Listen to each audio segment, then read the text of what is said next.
Maliban sa bagat, maigpit ding tinututukan ng pamahalaan ng epekto ng dalawang bagyo sa bansa. Pinaalalahanan naman ang mga lokal na pamahalaan na maging proactive sa mga binabantayang sama ng panahon. Si Patrick De Jesus sa detalye live. Yes, sa Aljo, umabot na nga sa kalahating milyong pamilya o 1.9 milyong individual ang apektado ng iba't ibang weather disturbances na nararanasan ngayon dito sa bansa.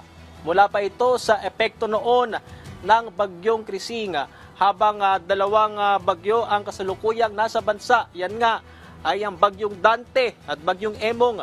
Gayon din ang nagpapatuloy na epekto naman ng hanging habagat. Sa ngayon, higit 25,000 pamilya ang pansamantalang naninirahan sa ligtas evacuation centers sa buong bansa. Aljo, under validation, ang 7 naiulat na namatay, karamihan sa Mindanao, habang may 8 ang naiulat na nawawala.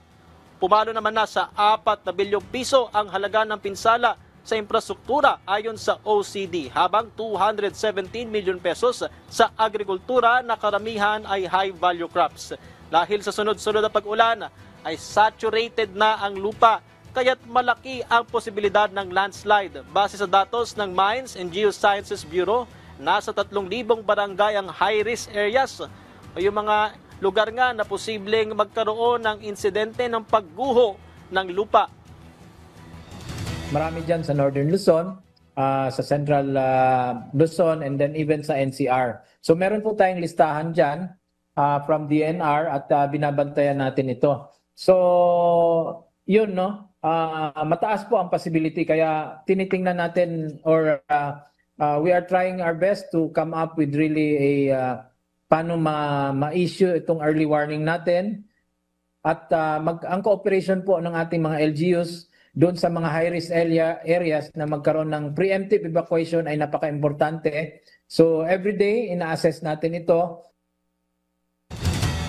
Welcome naman sa OCD ang pag-activate sa lahat ng siyam na EDCA sites para mapalawak pa ang humanitarian assistance and disaster response o HADR operations na handa para sa relief operations at iba pang klase ng tulong.